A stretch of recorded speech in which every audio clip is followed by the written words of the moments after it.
Who am I and who are you? The ultimate questions for who we are as whole beings experiencing on this earth in this human journey. And to find the answers to these questions, we are going to be sitting down and exploring the minds for the wisdom and knowledge of the layers that make up our beings. From the mind, to the emotions, to the body, and to the astral with the light body. We will be exploring these different multi-dimensional aspects of who we are as the I Am presence in this world on earth, in the human experience. We'll get to have fun, cracking smiles, and diving deep into the knowledge with different psychics, intuitives, shamans, coaches, teachers, practitioners, and many more different beautiful conscious souls of the everyday life to gather the information we need in order to unravel these layers and become more aware and present in ourself as the whole I Am presence that we are. And I'm very grateful for this and really look forward to the journey. So thank you all for tapping in and being a part of this. And I am your host, Marcus, aka Crystal Light, and I will be on this journey with you from the beginning to the end as we travel through the process of clearing layers.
What if you could travel the stars without ever leaving your room? Welcome, Seekers! In our next session, we're joined by the enchanting Lunar Queen, a guide in astral travel and cosmic wisdom. Curious about leaving your body, exploring dream realms, or meeting celestial beings? The Lunar Queen will share her sacred insights, top tips for safe astral journeys, and how to set powerful intentions before you drift into the unknown. You'll discover practical ways to prepare, protect your energy, and return grounded every single time. Whether you're a total beginner or a seasoned traveler, this preview will light your path. Hit subscribe and get ready to navigate the astral planes with confidence and magic.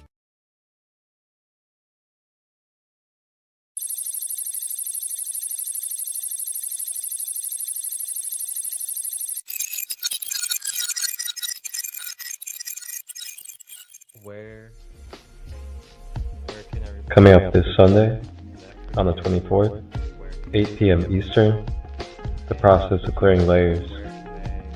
Episode 9, Navigating the Astral Planes, with Lunar Queen, of Organics, Essence, Gems, and Gifts. See you guys there on YouTube, Sacred Light Broadcast Network, and Facebook Live, Crystal Light Province. Ashe.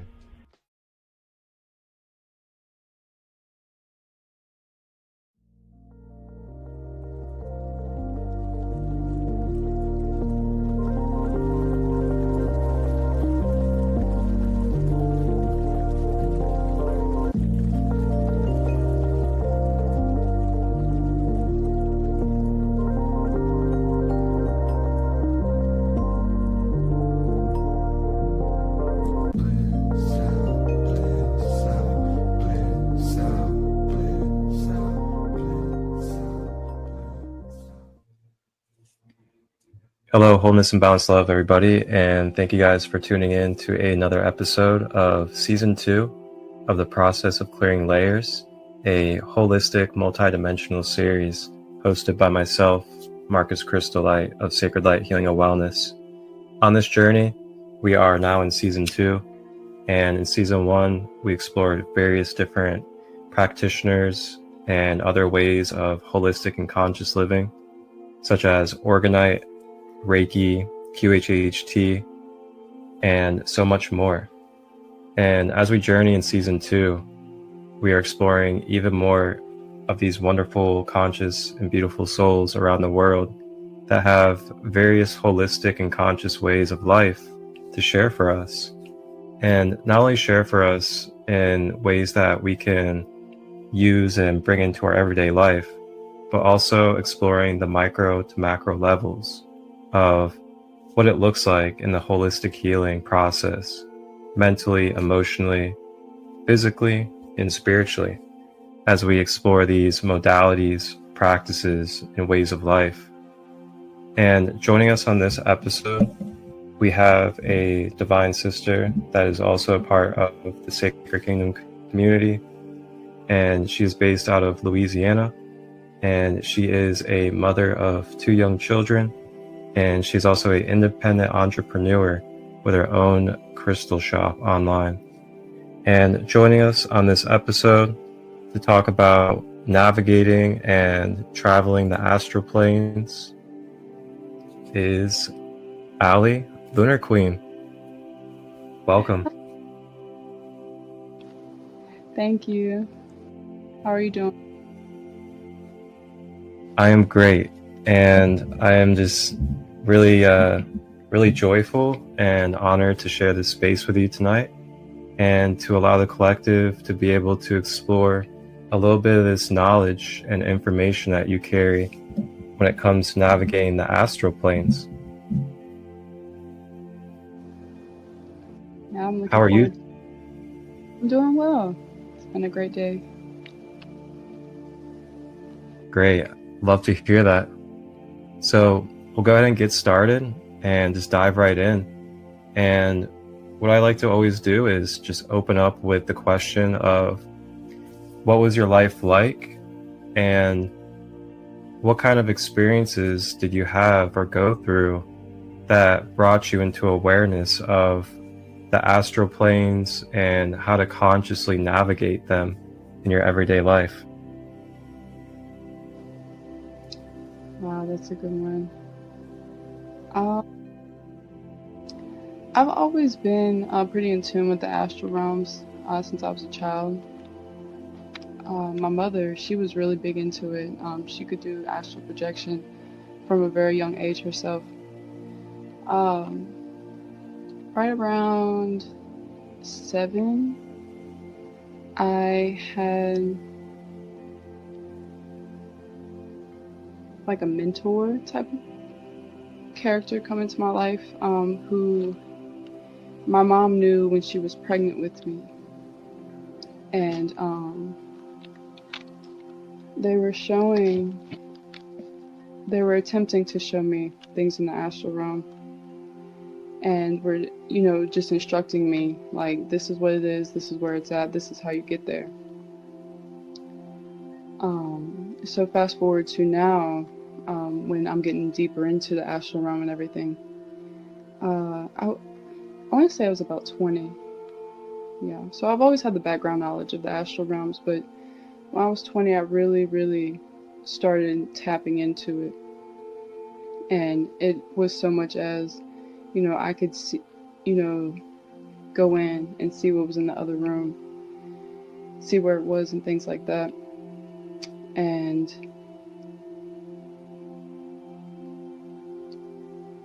really, it just grew from there. It started growing to where I started learning the layers of the astral realm. I started learning how to see spiritual bodies, how to heal myself, heal others. We'll tell other people what they might need to work on, just by looking, just by seeing what energies are around them in that realm, in that field. And then it eventually brought us to encountering, others who had this strength. So I was able to learn from others, and then over time, eventually, now I'm teaching it, and I'm teaching other people how to be protected and stay safe in this area, because it's a vast place. It's big. There's a lot of things to see and a lot to learn about it.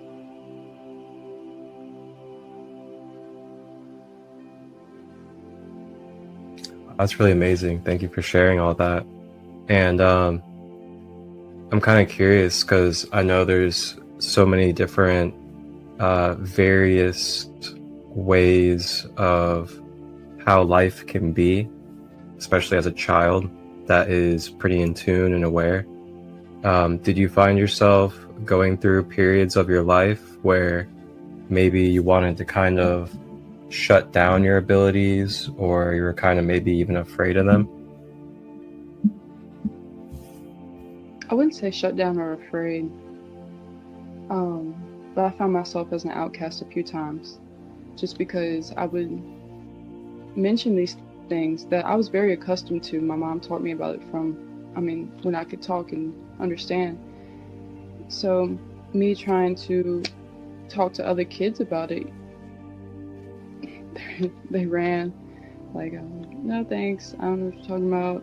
Oh, I've seen scary movies, that sounds like a scary movie, stay away from me. There were times when how do I put it? I wished my abilities would come on very strong just so I could show them,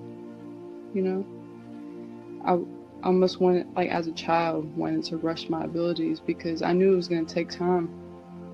But it was almost like I wanted it to happen now so I can show them I'm not crazy.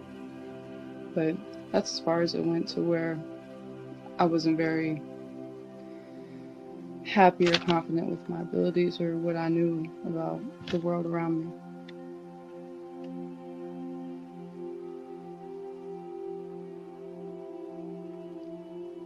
Yeah, thanks for sharing that too. What is like, if there was like one thing that you could say to either your younger self or even those out there in the collective right now that are kind of in a similar position, what would be one thing of advice or just wisdom that you would bestow upon them that are kind of going through a similar part of their journey? Oh yeah, keep vibrating high. And don't worry about the people who aren't vibrating high. You'll attract the ones that are vibrating high. Just keep going. Don't worry about the ones who doubt you or think you're crazy. They don't really matter, especially when you start attracting everything that you want and desire into your life. Which is little roadblocks. Not even blocks. They're just little things to see along your way.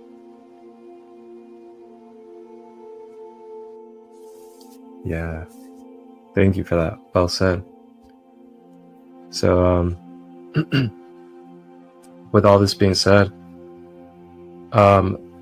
when did you find yourself consciously exploring the astral planes and starting to kind of notice some significant differences in either your mental health, your emotional health, or even your physical?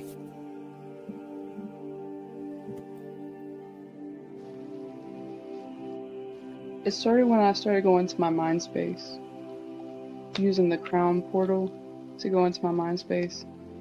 and I started seeing these beings, but I couldn't understand what they meant. So I eventually dove into them, excuse me, and really understood that this is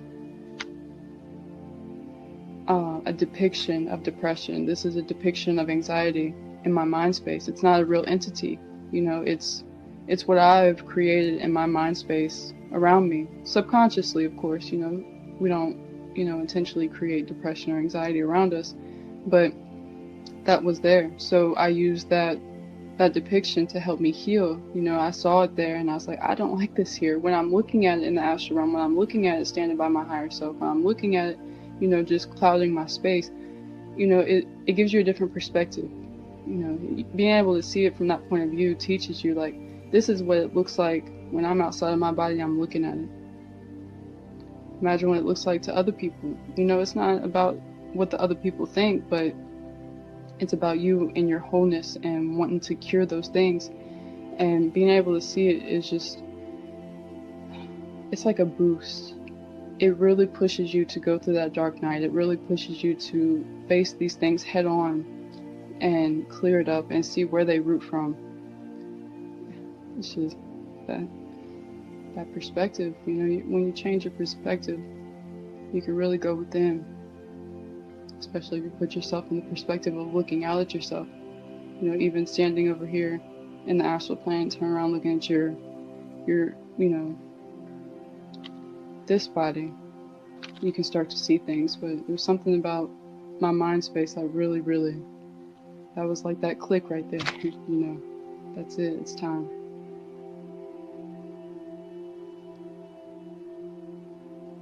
That's amazing.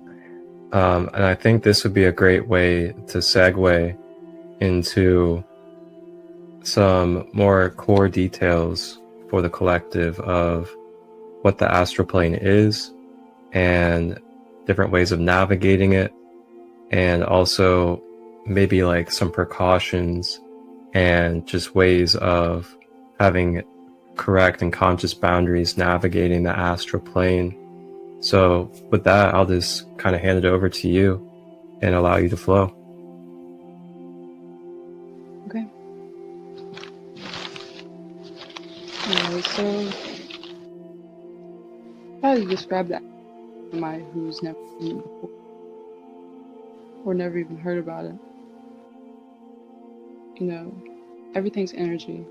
And I saw this thing on Instagram not too long ago, this meme on Instagram, talking about the Wi-Fi box. How the Wi-Fi box connects to your phone without a cord.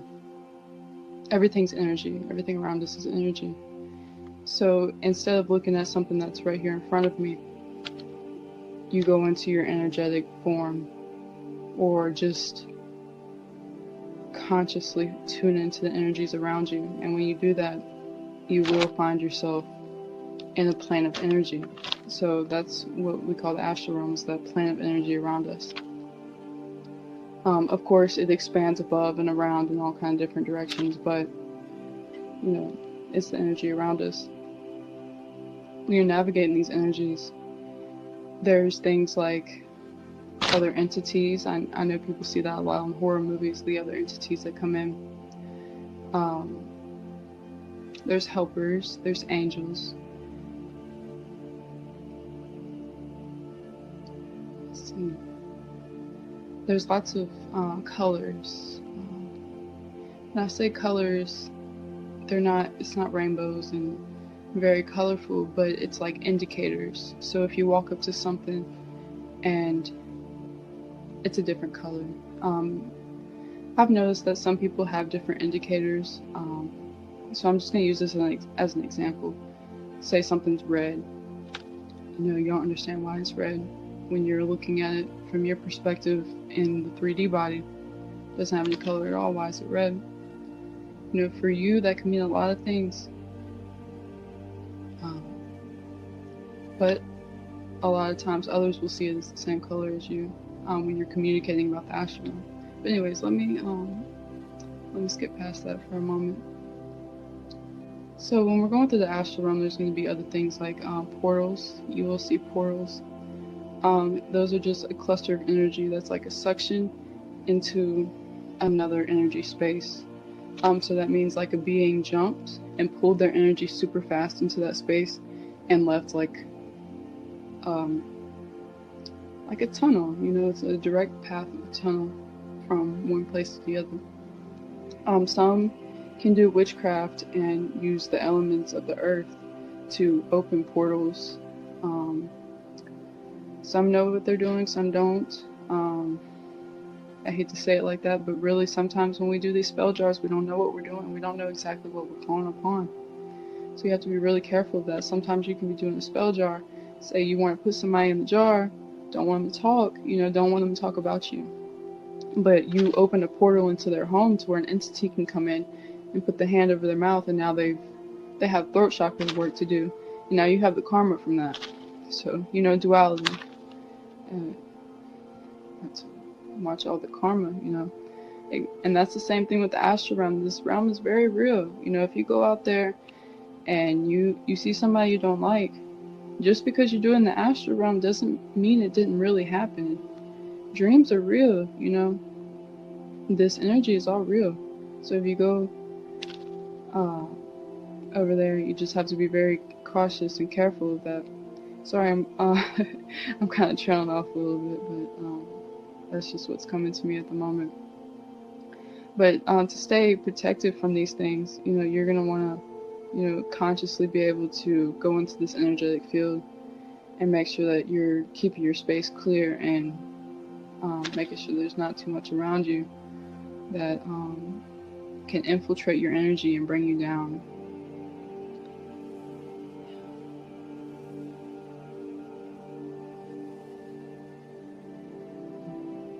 Well, a really good technique. So for when you're getting into this and when you're getting used to this realm, you could put mirrors around you.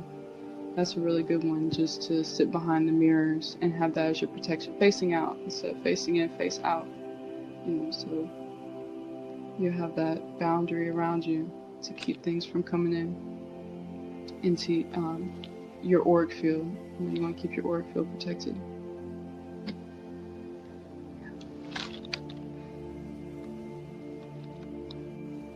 It's pretty fascinating. Question I have for you is, now the astral planes, now can you kind of like, can you do like what we call like soul retrieval or regression through astral travel? Oh yeah. There's levels to things, of course. You have to, depending on where your soul was I wouldn't say lost, where your energy is being used. You can always magnet it to you. Like, I like to picture like I'm holding magnets all around me and I'm pulling my energy back to me, and then what's yours is going to come back to you. So even without going into astral, you could just visualize that energy coming back to you. But the fun thing about astral is there's timelines and levels. So just get your astral body and wanting to go find your soul, soul retrieval, you're going to want to make sure you're on the timeline that you want to look at. And then you want to make sure that you're on that version of yourself in the life that you lived that is where you left it behind. So my best advice, just wanting to start out and doing that, would be to consult with your higher self, honestly, and let your higher self teach you how to see these things and see where you need to go, so you're saving yourself time. Because sometimes we'll just get caught in a loop of going to these past lives and things like that, and you're like, I'm certain it's in this past life, or I'm certain I left it. You might have left it there, just not on that timeline, Yeah.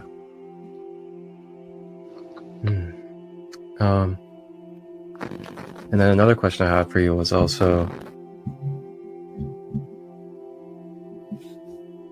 do you find it important to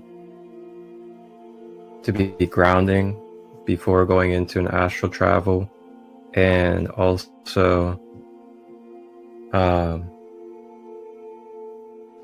what do you typically do if you ever find yourself perhaps maybe a little bit too much in the astral mentally and a little disassociated from the physical realm?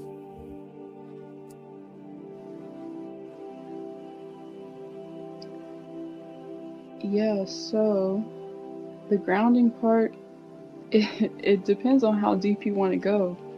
I mean, if you want to put all your energy into your crown, I mean, go for it. You know, just keep in mind that you are going to have to come back and ground a lot.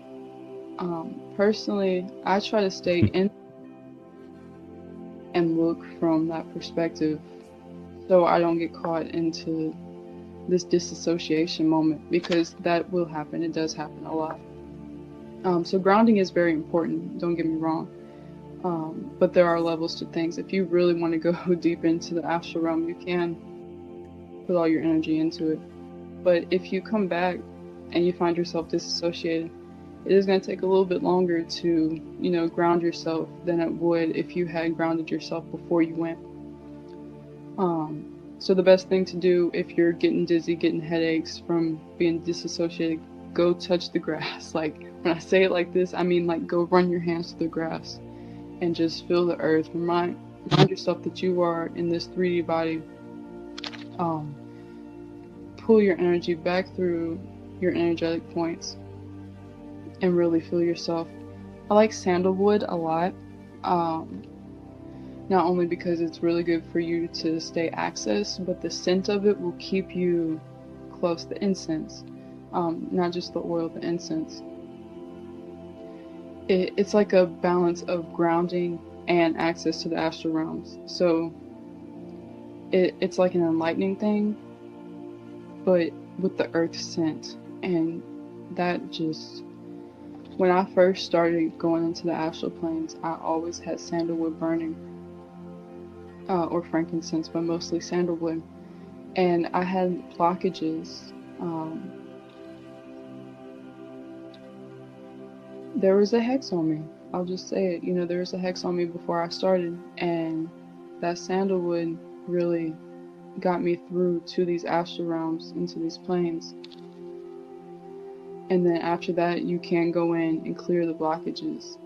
And then once you start working with your energy, you can bring your energy down from being so disassociated. You can take it in and bring it down and ground yourself. And so between touching grass, pulling your energy back down, having an earth-like incense burning, or washing your hands is a good one. When you're feeling too disassociated, you need to feel the water, wash your hands. Sometimes taking a bath helps. I notice that showers like overstimulate the crown chakra that's already really working too hard. But if you sit down in a hot bath, or even a cool bath will work, just depending on your sensory levels, it's bringing that energy back down. And that's what you want. You want to, you know, feel grounded after, because I mean the after effects sometimes will have you dizzy, falling over, can't sleep, things like that. So just be mindful of that also.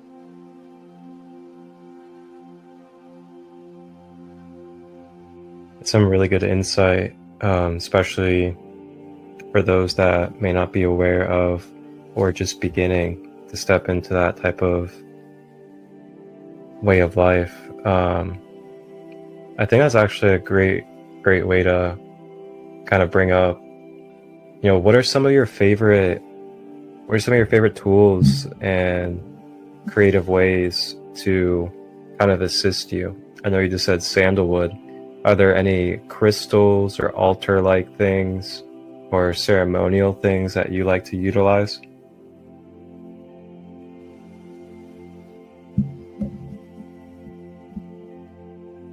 I know there's a lot that work. I'm just gonna be honest, I don't usually use. I recommend a lot because of their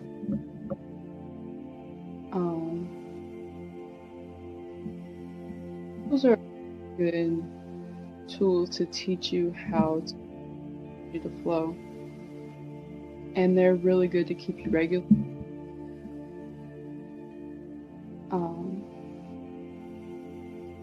I really like incense. I really like sandalwood and frankincense. I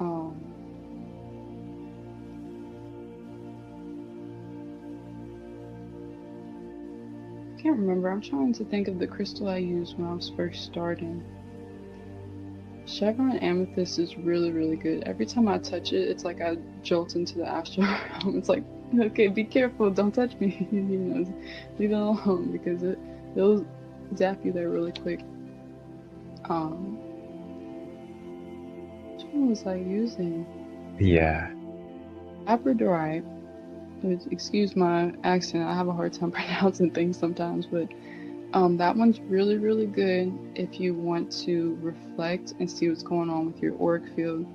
So working with labradorite, you can hold it,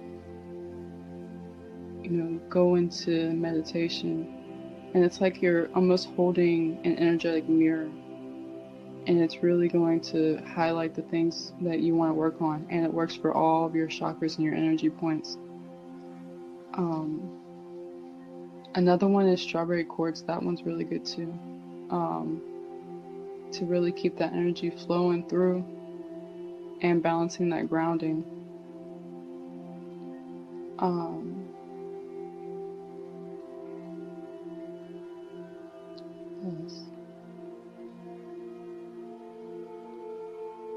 Yes. When I think of tools, I think of techniques, and I think of that energy control and your thought control. If you control your thoughts, you control the world around you. And if you can control your thoughts and your energy flow, you shouldn't need too much to get you into the astral planes. It does take practice, it does take time, it doesn't happen overnight. But that is a really good tool to get you there.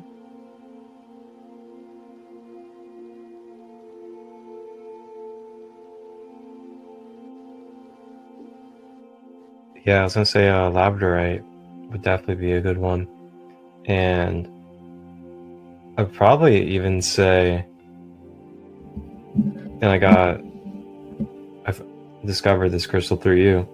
I'd probably say Thousand Eye Jasper as well. Those are good. I've never worked with them.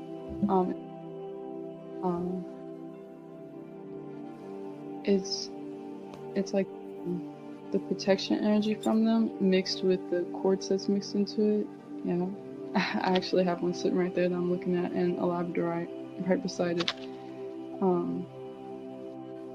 Which actually, I feel like I want to show you this one, because like when I was holding it right like this, so I'm talking about, it looks like a mirror, and I'll just show you guys. Experience the transformative power of ancient healing traditions.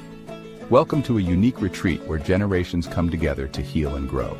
From October 17th to 19th, just outside Cincinnati, dive into a rare generational healing retreat with camping hosted by Marcus Christolite of Sacred Light.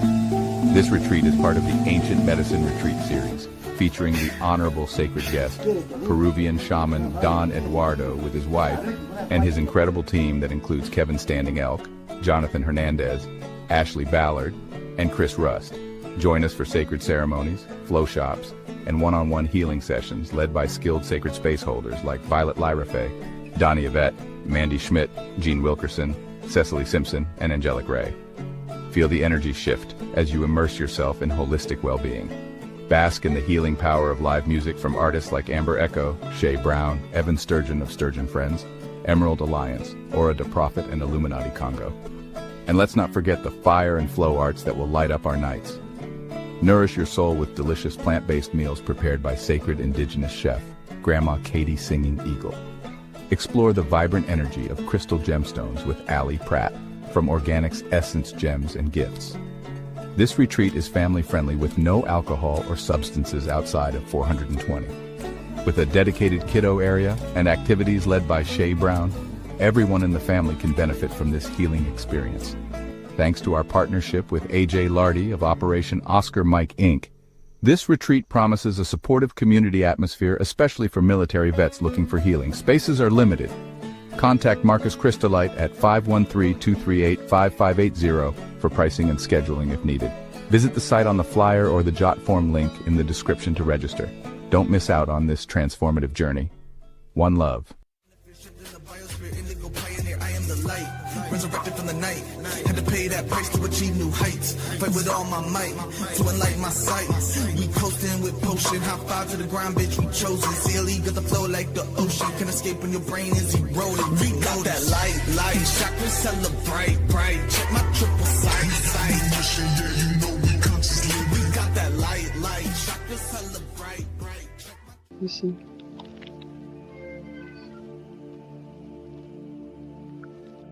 Oh, wow. So it's like you feel the pull in, and it's like a reflect back. It's really good. I love this one. This one, the green. Oh, yeah, that's a beauty. The green, the orange. Wow. And that one just came to mind right before you mentioned Thousand Eye Jasper. Moonstone. Moonstone will get you there too.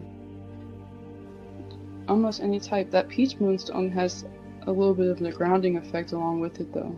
It's going to give you that the confidence along with that connection.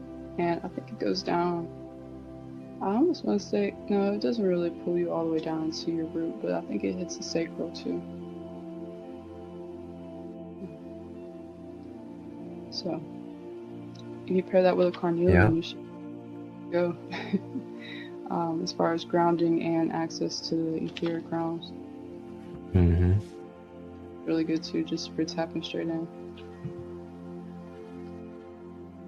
Yeah, that's good. Great examples. So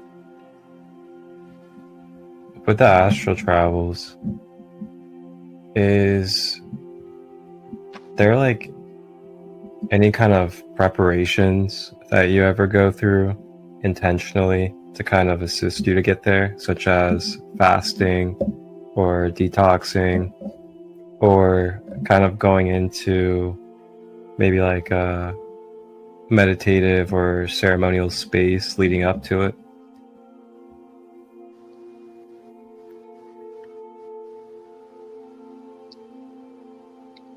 Personally, I kind of just go along with the flow. I will fast sometimes, and when you fast, you do go into the etheric realms a little bit easier, a lot easier actually. Don't get me wrong, but it's not like a ritual I continuously do just to go into the astral realms.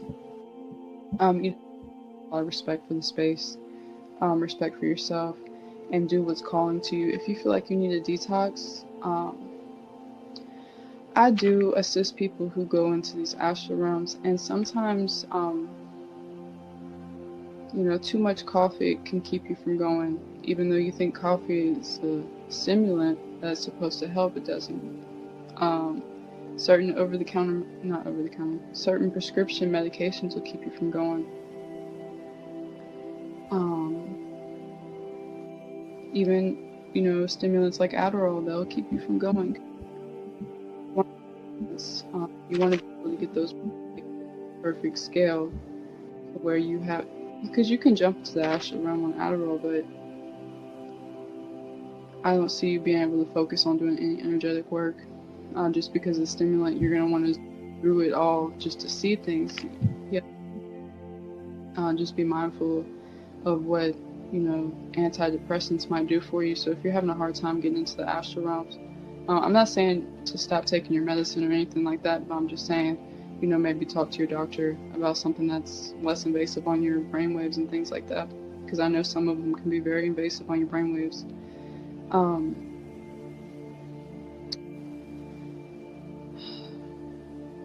Before going in,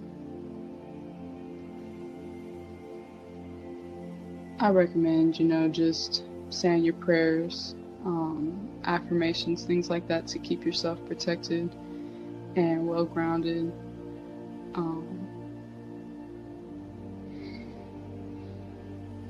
Some people do sit with their ancestors before they go, but to me, sitting with your ancestors, I'm already there, so it just depends on what type of ancestral work you do. Do you call them down to your space? If they're already in your space, then they may sit with you before you go.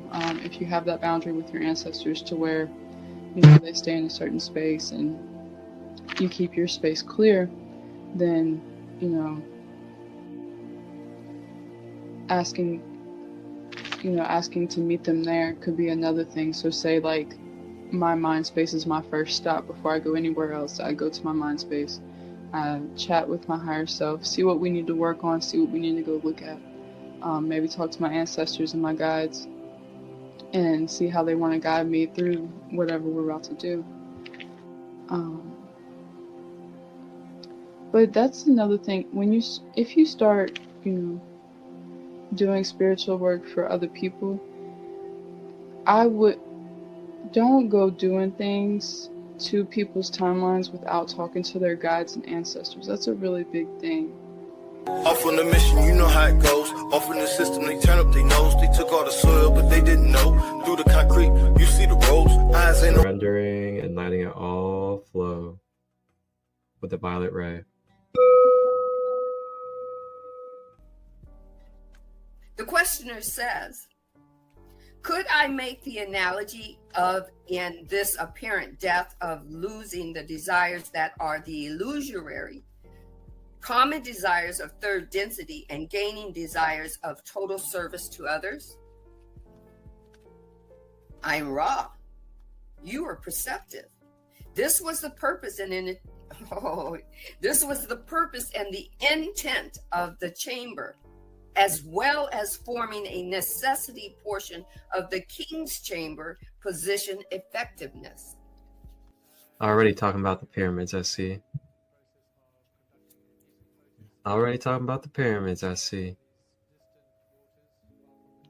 There's one thing in the universe that is inevitable, they say.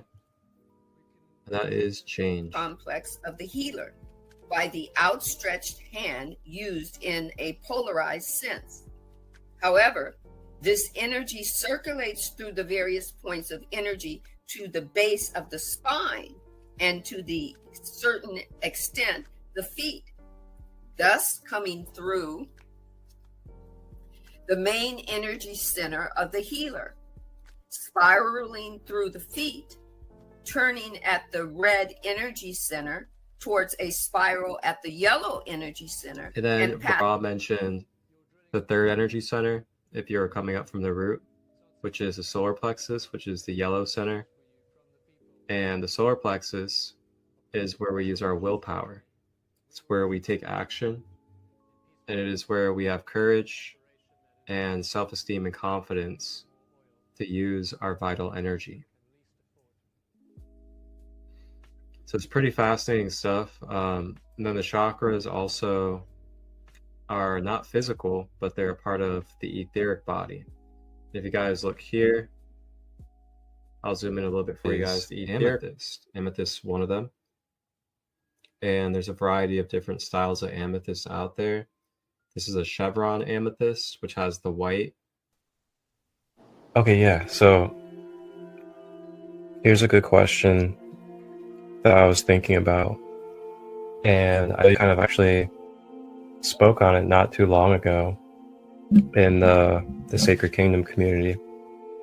And that is, what are some things to really look for when it comes to identifying and the type of, archetypes or beings or energies that you can come across and connect with in the astral plane?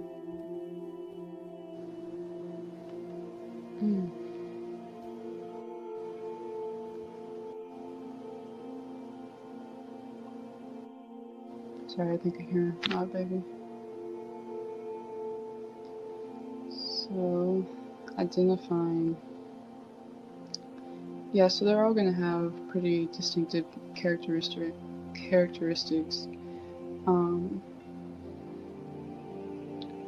Pretty much because, you know, they like when people know who they are. I mean, don't we all? It's kind of like that I am thing. Most of these are going to be vibrating low.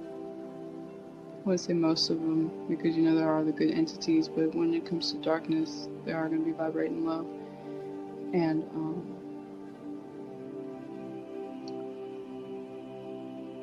each one has their own,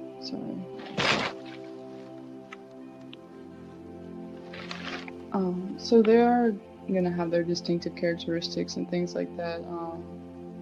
Some of them make noises, like little chatter noises, to kind of let you know who they are.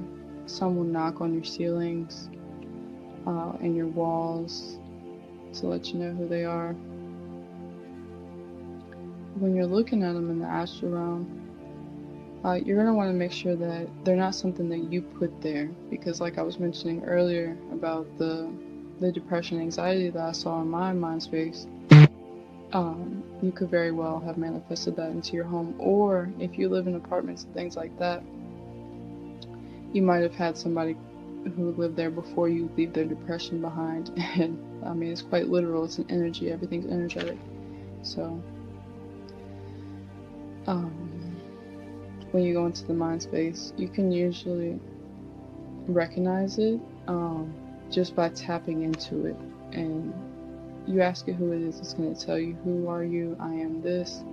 If it has a name you don't recognize, ask its intentions. It has to tell you its intentions.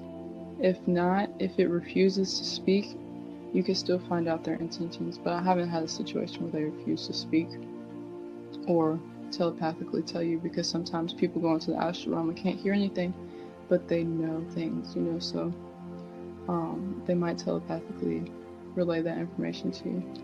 Also, when you're hearing things in the astral realm, it's not going to sound like you and I speaking.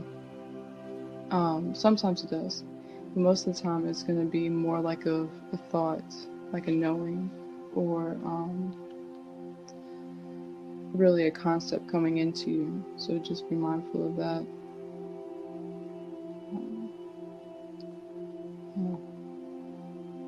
Yeah, that's the best way I can explain entities without actually tapping into them. I'm not really in a space to where I want to go deep into tapping into their characteristics at the moment, especially with my daughter walking around up there. I don't want to, you know, bring any of that in. Yeah, absolutely. Thank you for sharing.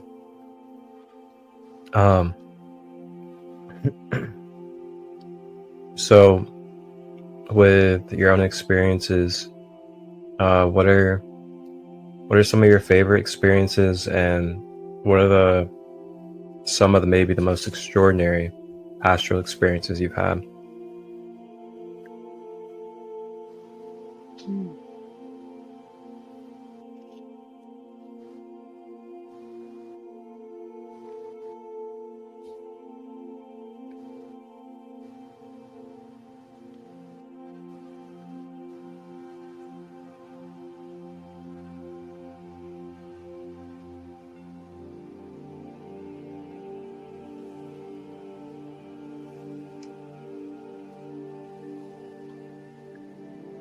Wow.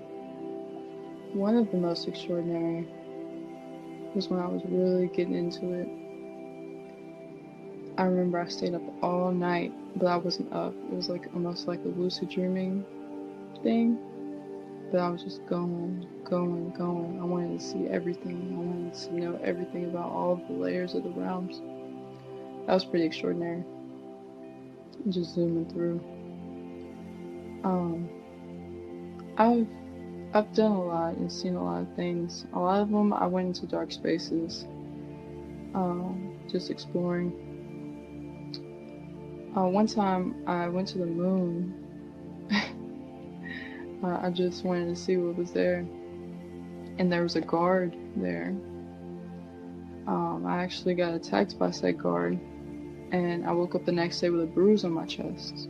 That's pretty extraordinary, and it really lets you know how real these things are. When I say I was attacked, like, I was attacked to where, like, I lost control of my spirit body, and my guides, like, I saw them pulling me out, and then I jolted awake, and I had, like, a huge bruise, like, this big on my chest, in the center of my chest where I was attacked at. So that was pretty extraordinary. I went looking for, which this could be a metaphor. I haven't really dug deep into this yet, but I went looking for Gaia, the energy of Gaia. I wanted to see, like, the source of her energy. So I went down, I found her, which it was very hard. You'd think it'd be a little bit easier, but when I found, like, the source of Gaia's energy, it's like she had something in front of her and on either side, and all she could see were, it was like media around her. So I prayed for that clearing and things like that, but that could be a metaphor for the grids, the things that are being put in place around us. But that was a pretty extravagant encounter, because I mean, that energy is so pure, and to see that pure, beautiful energy of Gaia to almost seem confined to a space, it was very alarming, and I mean, of course, I recognized the energy. I knew it was Gaia. I knew who I was looking at, but it was very alarming, to say the least, to see her in that confinement, that confined space, But yeah, there's, like, really, really good things about it. You get to see a lot of things. The more is the knowledge About grid work. Yeah, grid work. Oh wow. Okay. So one time when I realized that you can, like, do grid work and things like that, I actually called an army of people, well, spiritual beings and stuff, and I was determined that we were going to keep them from controlling the weather. Okay, so we were almost there, right? So there's, like, this grid over this realm that we're on over this earth, and there's, like, energy points, but there's so many of them. So you could put a jolt of your own energy and wipe it out temporarily, but I was like, that's not enough. My energy cannot knock this whole grid down. I want to knock it down and keep them from being able to control the things we see control. Like, it was just something that was, like, very interesting. So what ended up happening was this group of people, well, we succeeded. Right, these are spiritual people I'm talking to. We pushed all the energy points, we jolted the energy, and then it's like, I don't know, and a day later it was just back online. So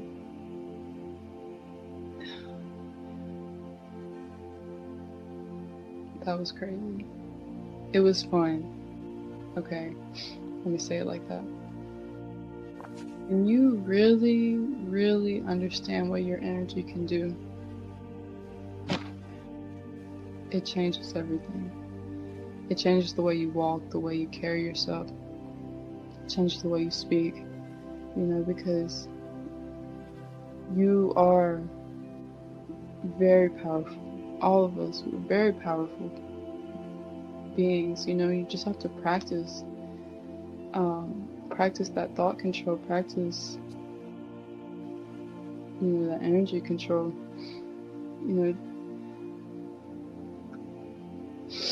I don't really know if I was supposed to be messing with the weather, because that's what ultimately I was doing. My energy called other energies together to help me mess with the weather, where people were already messing with it. So that's why I got a little when I was explaining that just now, because after that, it's like, I was like, okay, now it's about to rain, and then it did. And I was like, hold on, what am I doing? Let me clear this up. And then it reset itself. So when you get into this grid work and things like that, just know what you do does have an effect. Even though it may feel like you're in a dream and you're just messing with pretty lights and pretty buttons and things like that. That stuff is just in front of you, you know.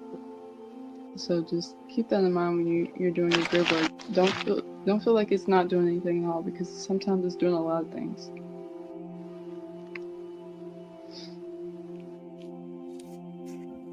Yeah, thanks for sharing that. That's really cool, because I actually had an experience one time. This was a lucid dream I had, and this was probably about 4 years ago. And I was basically in the astral, and I was traveling with basically like a team of guides, and we were in the grid, and we were traveling to these location points that were connected to, like, I guess if you wanted to say it, just like negative entity or draconian ley lines in the grid. And I was being sent with a team to basically go to a grid point specifically and basically put a bomb in that grid point to destroy that astral grid point. And it was like connected to, you know, one of their negative agenda web nets that they have on the planetary grid. So it was a very like super clear, but also just like cannot be debated experience that took place. So one thing I also want to share for everybody out there when it comes to the astrals is you can think of the world as, you know, being multidimensional with parallel layers or parallel dimensions. And the world is stacked through these parallel dimensions to make up the whole world. So there's a third dimension, fourth dimension, fifth dimension, so on and so forth. Third dimension is this physicality dimension, material world. Fourth dimension is the etheric plane.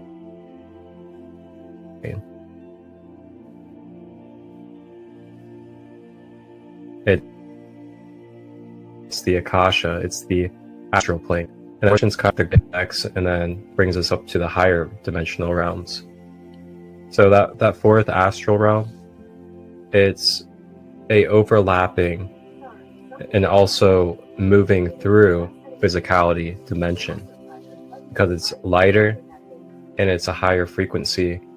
That means it's able to move through this lower frequency of physicality. So along with that, also keep in mind that being in a multidimensional universe, everything exists simultaneously.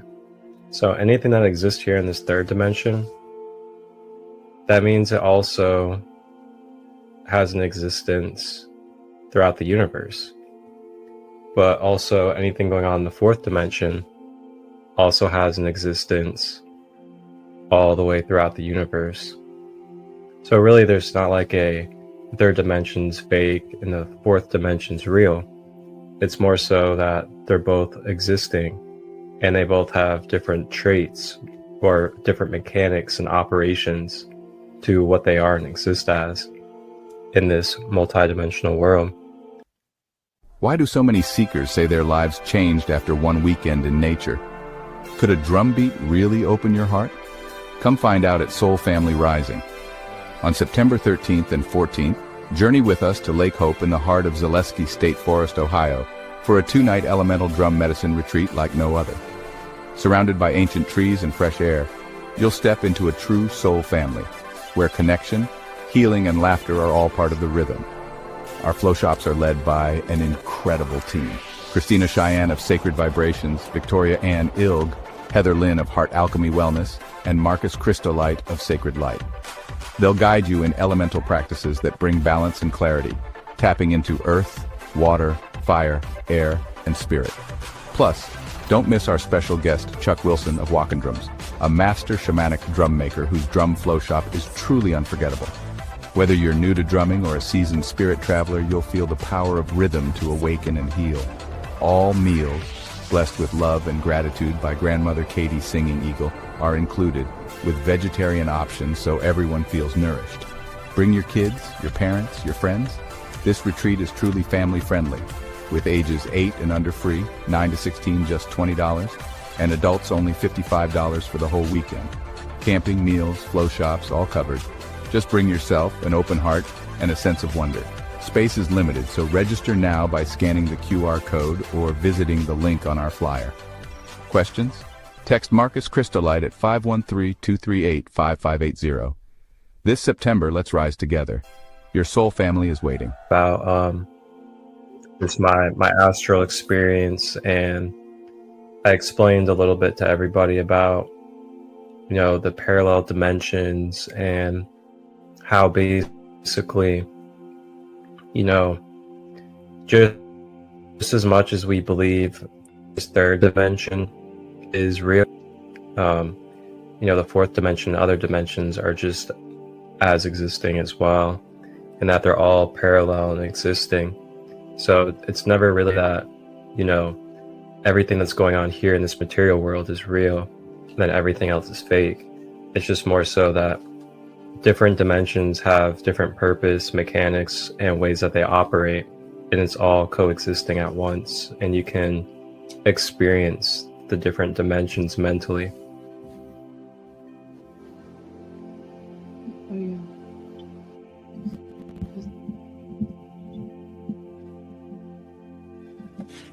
You can always break that down in the, you know, the Hermetic principles. The Hermetic principles for everybody out there is a great staple to understanding just some basic principles of how the universe and how energy operates, such as, you know, the law of mentalism, the law of correspondence, the law of rhythm, law of vibration, so on and so forth. Very wonderful basic principles to understand and integrate into your everyday life.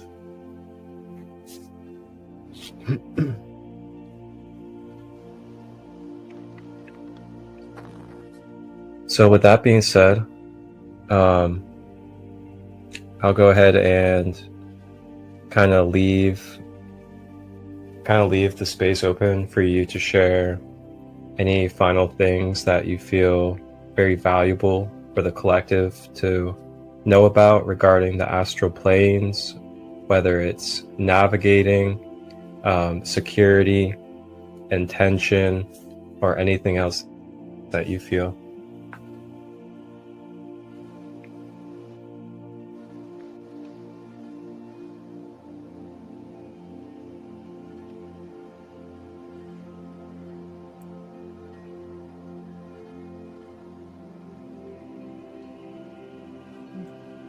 Well, actually, if you can't think of anything, I just remembered a question that I was going to ask. You can ask me. That question is cool.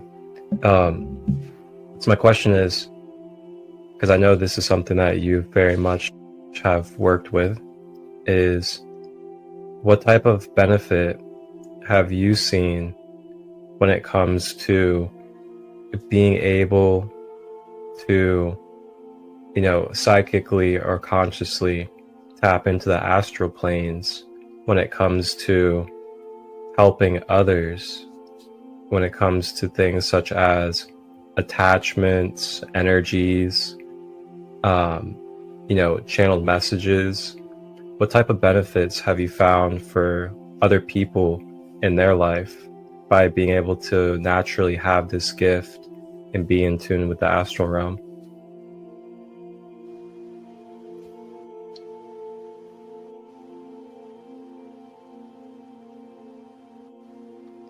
Wow. There's so many things that I can get into with that one.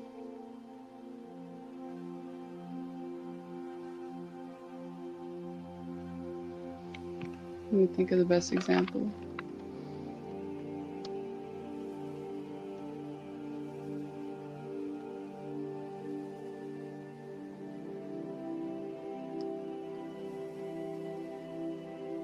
Being able to see somebody's auric field is a very, very good way to help people. Just being able to see what they have going on can really open the door to help them heal. So usually when I see somebody's auric field, I start breaking it down by layers. And each layer is going to have something, if there's something in the layer, I should say. For example, like I saw the depression, anxiety from my layer. In my mind space, I saw these. They have a root cause, is what I'm getting at. So if you see something in these layers, they are going to have a root cause. So just being able to identify that and telling somebody else that can see that on them, it's automatically going to trigger something, whether it be healing or, embarrassment. That just depends on their mindset.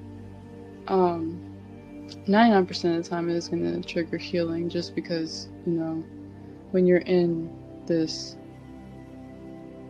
awakening state, you want to heal and you want to be balanced.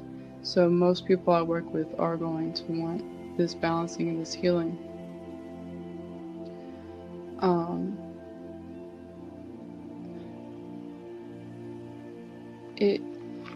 I've seen so much as people who had sinus problems have them clear up the next day, type of things. Like,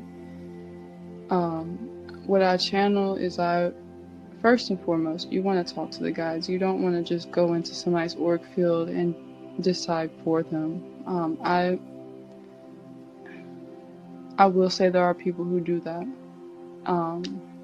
who have the, because, we all have these abilities, but sometimes, like, there's strengths to things, and I see other strong people who can do these things, and they take advantage of people, and I don't know why I'm being shown this right now, but I feel like it needs to be said, just because you need to be mindful of people who do look at your auric field.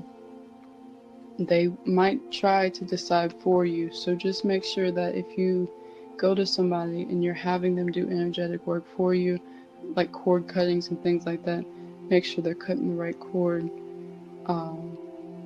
Try to watch, because you can watch. If somebody's in your energetic field, that is the easiest thing you can ever tap into.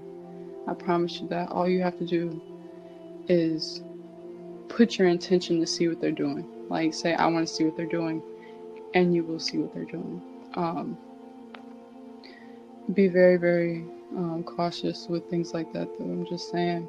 But when it's done the right way, you consult with the guides, you consult with the higher self, you consult with the person that you're working with their free will, and make sure that this is something that they want done. Then, you can do Reiki, in these realms, and do so many things to heal people and help them along their journey. Just, highlighting these things for people will help them along their journey. But, you'll see things like, sinuses clear up the next day, or, that back pain that they were having from this energy attachment has gone away because that cord was cut. Let me see.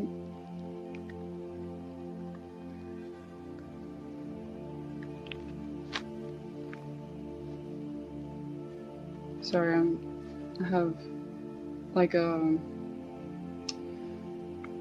wouldn't say a channeled message, but more like a channeled concept coming in. Yeah. That kind of,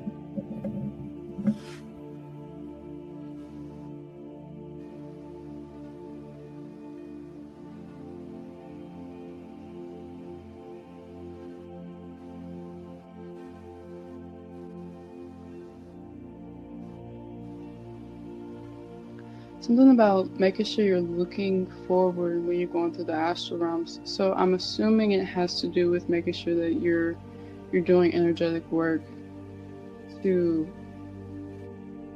benefit yourself. Like, just okay, I see what you're saying.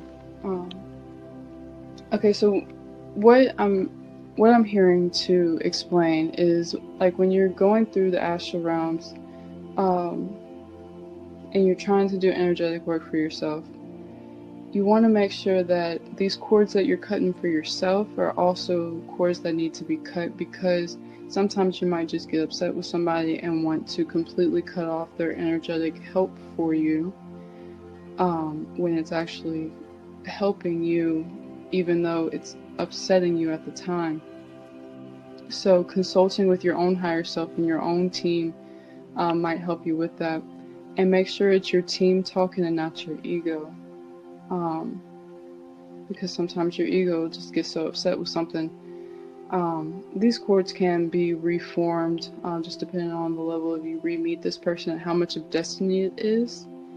But you know that free will, once you see that person again, if you're still in that ego mindset, and I'm not saying like ego as in being too full of yourself, because usually once we get to this point of spirituality, we've released that part of being overly full of ourselves. But that voice inside of our head, that I am voice, sometimes will tend to talk over our intuition and our help.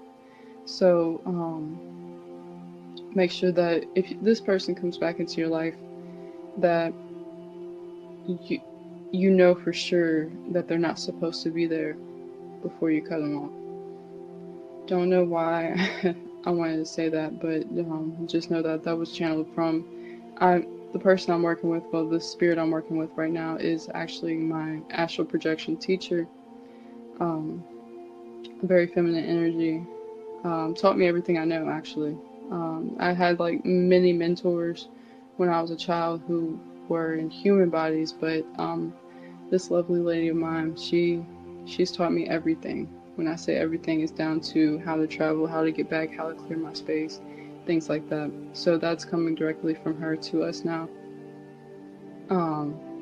Was about making sure that we're very mindful of the cords that we're cutting and the energies that we allow around us.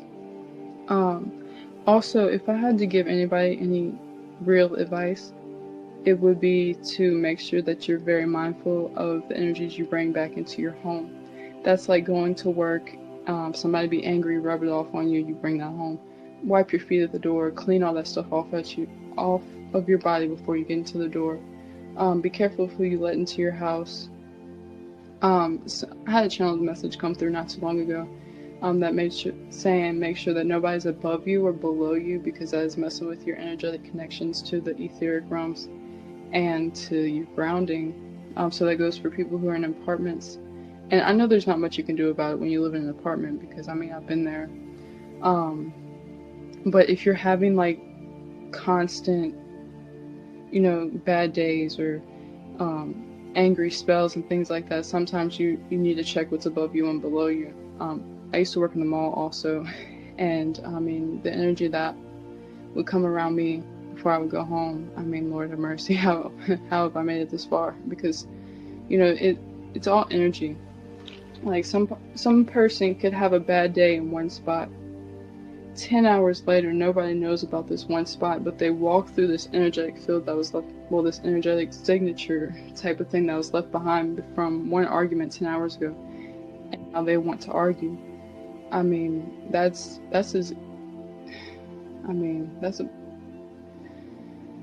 oh, I don't even know how to say it. That's the astral realm. That's how real it is. That's how around us it is. It's just that you've put your you've made your mark of energy for the day. Here it is. Now anybody can access it, just from not clearing your space after doing that. So just imagine all the people who are subconsciously, accidentally walking around giving away bad energy to people just because they're having a bad day. And it goes along with good days too, of course. You know, like somebody who's going around having a really, really good day, they can rub that off onto other people. But there's levels to things. Sometimes, like, you know, and unfortunately in this day and age, we're seeing a lot more negativity than, you know, some of our, you know, other times have. I don't know about how long ago, but, you know, I'm just saying. Anyways, unfortunately, there is a lot of negativity. So, you know, even just being that light that's out there putting these happy, energetic signatures all around is just the smallest thing you can do, but the biggest impact on people around you. You know, wow.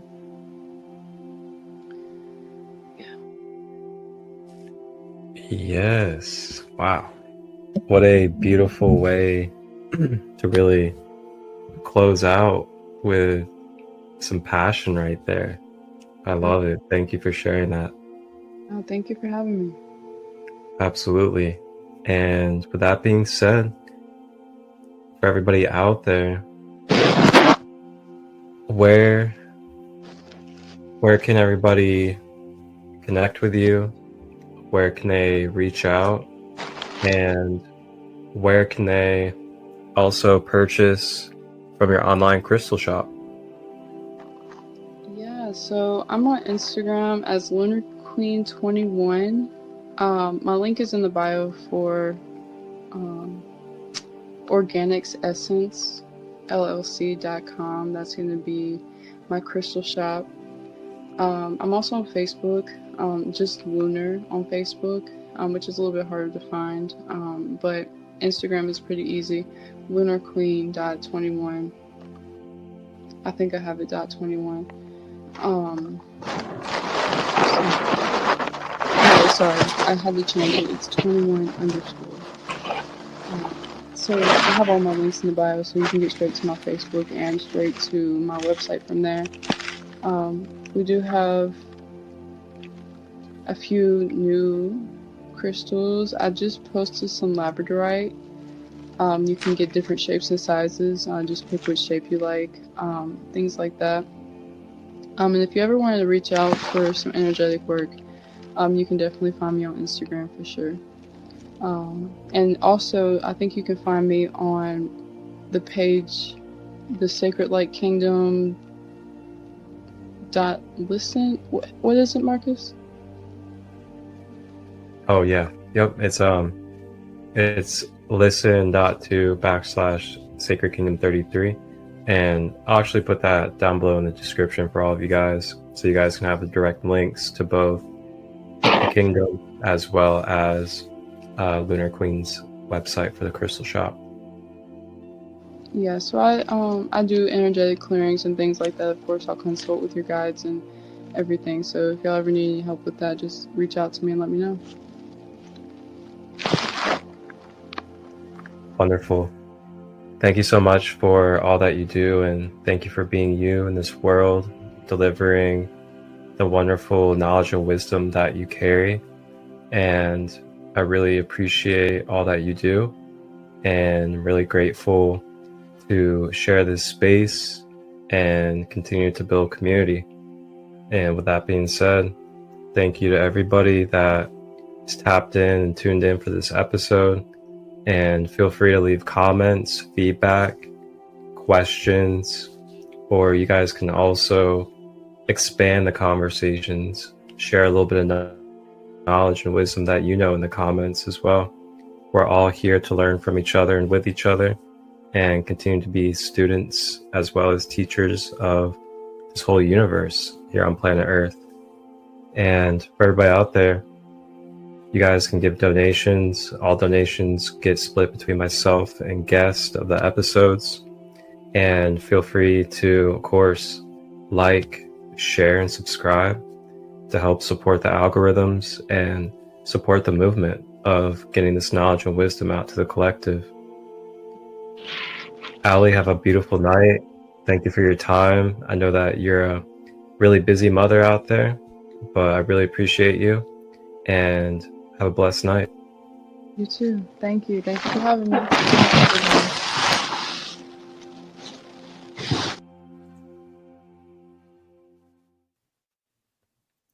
Wholeness and balanced love.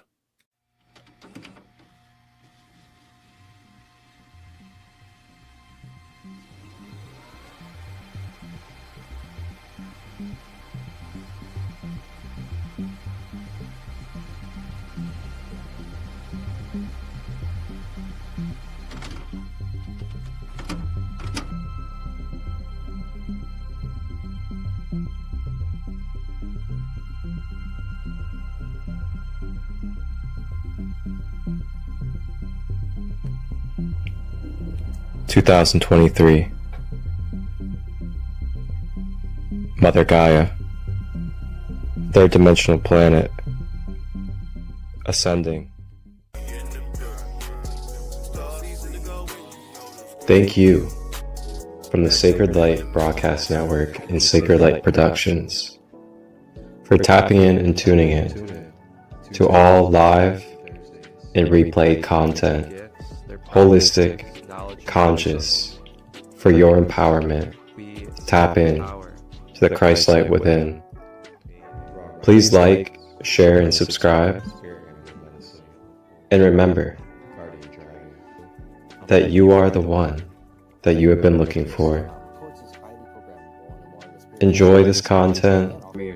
If you would like to collaborate or receive production through myself, Marcus Crystallite, direct message or email me at marcustut23@gmail.com to discuss details.